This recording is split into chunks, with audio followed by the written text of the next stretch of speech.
আন্দোলন কৰাটো আমাৰ জন্মস্বত্ব অধিকাৰ। ভাৰতত আন্দোলন কৰাৰ অধিকাৰ কোনেও কাঢ়ি নিব নোৱাৰে। ঝাৰখণ্ডৰ এখন সংবাদমেলত অসমৰ মুখ্যমন্ত্ৰী হিমন্ত বিশ্ব শৰ্মা ডাঙৰীয়াৰ এই বক্তব্য আছিলে। পুনৰবাৰ পঢ়ি দিছোঁ যে আন্দোলন কৰাটো আমাৰ জন্মস্বত্ব অধিকাৰ। আমাৰ জন্মস্বত্ব অধিকাৰ, ভাৰতত আন্দোলন কৰাৰ অধিকাৰ কোনেও কাঢ়ি নিব নোৱাৰে। মুখ্যমন্ত্ৰী হিমন্ত বিশ্ব শৰ্মা ডাঙৰীয়াই নিজেই কৈছিলে যে আন্দোলন কৰাটো আমাৰ জন্মস্বত্ব অধিকাৰ। কিহৰ কাৰণে মুখ্যমন্ত্ৰী ডাঙৰীয়াৰ এই বক্তব্যটো তেওঁক মনত পেলাই দিছোঁ, পুনৰবাৰ মই জনাই আছোঁ। আন্দোলনৰ মাজেৰেতো নিজৰ অধিকাৰ বিচৰা হয়। প্ৰথম কথা, আন্দোলন প্ৰতিবাদ কেতিয়া কৰা হয়? যেতিয়া চৰকাৰ এখনে ব্যক্তিৰ প্ৰাপ্য অধিকাৰ নিদিয়ে। এয়া গণতান্ত্ৰিক আৰু অধিকাৰৰ কথা। আন্দোলন কৰিলেহে চৰকাৰে আলোচনা কৰিবলৈ বাধ্য হয়। কল্যাণকামী চৰকাৰে আন্দোলনক সন্মান কৰে আৰু স্বৈৰাচাৰী চৰকাৰে আন্দোলনক কেতিয়াও সন্মান নকৰে। পাৰ্থক্য ইমানেই। পুনৰবাৰ কৈছোঁ, কল্যাণকামী চৰকাৰে আন্দোলনক সন্মান কৰে আৰু স্বৈৰাচাৰী চৰকাৰে আন্দোলনক সন্মান নকৰে। এতিয়া এইজনে হৈছে মুখ্যমন্ত্ৰী হিমন্ত বিশ্ব শৰ্মা ডাঙৰীয়া, যিয়ে দৰমহা বৃদ্ধিৰ বাবে আন্দোলন কৰিলে দৰমহা কৰ্তন কৰে। হয়, NHMৰ কৰ্মচাৰীসকলৰ যি কষ্ট, যি ত্যাগ, যিদৰে তেওঁলোকে নিজৰ কাম কৰি গৈছিলে, কেৱল তেওঁলোকে নিজৰ দাবী প্ৰাপ্যৰ কাৰণে আন্দোলন কৰাৰ কাৰণে 7 দিনৰ দৰমহা কৰ্তনৰ দৰে যি ঘৃণনীয় কাম কৰিলে, তাৰ বাবে NHMৰ 24,000 পৰিয়ালৰ লগতে আমি সাধাৰণ জনতাই মুখ্যমন্ত্ৰী ডাঙৰীয়াৰ ওচৰত চিৰকৃতজ্ঞ। কাৰণ তেওঁ এনে মহৎ কাম কৰিলে, 7 দিনৰ দৰমহা কৰ্তন কৰি দিলে, 24,000 মানুহৰ মুখৰ আগৰ পৰা এক প্ৰকাৰ ভাত কাঢ়ি নিলে মুখ্যমন্ত্ৰী হিমন্ত বিশ্ব শৰ্মা ডাঙৰীয়াৰ লগতে বিজেপি চৰকাৰখনে। মুখ্যমন্ত্ৰী হিমন্ত বিশ্ব শৰ্মা ডাঙৰীয়াই কয় যে আন্দোলন ক'ত হৈছে? মোৰ দিনততো আন্দোলন হোৱা নাই। ইয়াত কপৌ চৰাই উৰি আছে, শান্তিৰ কপৌ চৰাই।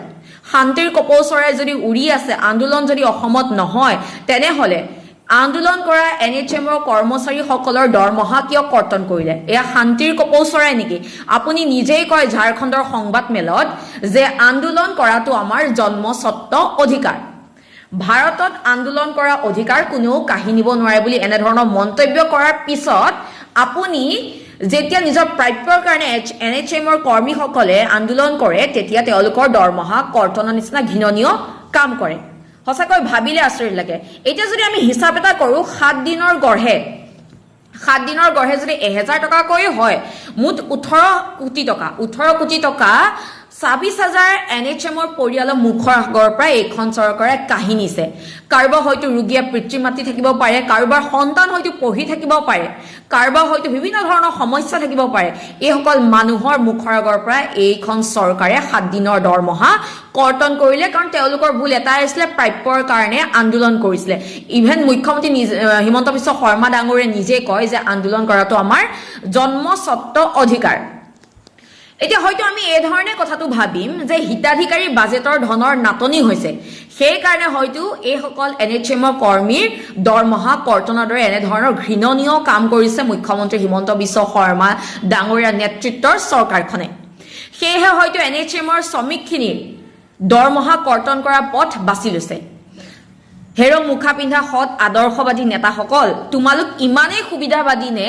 ইমান কষ্ট কৰা NHMৰ কৰ্মচাৰীখিনি মাহেকৰ সামান্য মজুৰিখিনি কাহিনী এই লোকসকলৰ পেটত প্ৰচণ্ড গুৰ মাৰিলে আপোনালোকে। কেৱল আঁচনিৰ সুবিধা দি নিজৰ ভোট বেংক সৃষ্টি কৰাৰ বাবে হিতাধিকাৰী সৃষ্টি কৰি নিজৰ স্বাৰ্থ সিদ্ধিৰ অংগ কৰিব খুজিছে, তাৰ বাহিৰে অন্য একো নহয়। কিয় আপোনালোকৰ এবাৰো চিন্তা নাহিলেনে? এবাৰো এনেকুৱা ধৰণৰ কথা মনলৈ নাহিলেনে যে আঁচনিৰ সংখ্যা কমাই এই NHMৰ মানুহখিনিক অলপ সুবিধা কৰি দিব নোৱাৰিনে? এনেকুৱা ধৰণৰ চিন্তা আপোনালোকৰ নাহিলেনে? আঁচনিৰ সংখ্যা কমাই দিয়ক, এই মানুহখিনিৰ যিসমূহ দাবী আছে সেই দাবীসমূহ কিয় আপোনালোকে দাবীসমূহ কিয় পুৰুৱাই নিদিয়ে? এওঁলোকৰ যিসমূহ অসুবিধা আছে সেই অসুবিধাসমূহ কিয় সমাধান কৰি নিদিয়ে? মুখ্যমন্ত্ৰী ডাঙৰীয়াই NHMৰ কৰ্মচাৰীক মানসিকভাৱে হত্যা কৰিছে, কায়িকভাৱে হত্যা কৰিছে। মুখ্যমন্ত্ৰী ডাঙৰীয়াৰ মতে NHMৰ মানুহে ঘৰৰ মানুহক প্ৰতিপালন, যত্ন, আবদাৰ, মৰম, দয়া কৰিব নালাগে। বেমাৰ আজাৰ হ'লে আৰু চিকিৎসা নকৰি হস্পিটেলত পেলাই থ'ব লাগে আপোনাৰ মতে, নহয় জানো?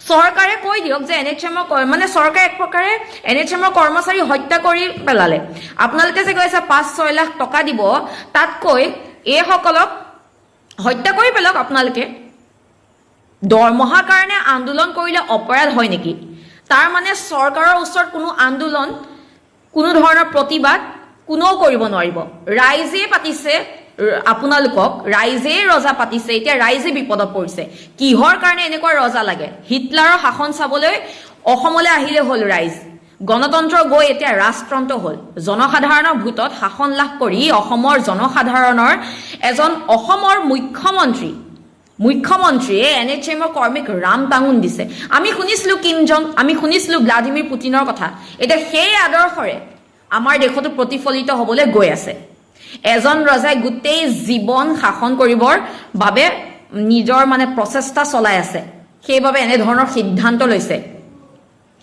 মুখ্যমন্ত্ৰী হিমন্ত বিশ্ব শৰ্মা ডাঙৰীয়া কেৱল আপোনালোকৰ পৰিয়াল কেৱল আপোনালোকৰ নেতা পালি নেতাই ৰাজসাহায্যৰ পৰা আদি কৰি আপোনালোকৰ ল'ৰা ছোৱালীয়ে 15 বছৰ 17 বছৰ 18টা কোম্পানীৰ মালিক হ'ব লাগে আৰু সাধাৰণ জনতা যি হ'ল কৰ্মচাৰী NHMৰ তেওঁলোকে আন্দোলন কৰিলে 7 দিনৰ দৰমহা কৰ্তন কৰি দিয়ে সঁচাকৈ 26,000 এই NHMৰ পৰিয়ালৰ খাও আপোনাৰ গাত লাগিব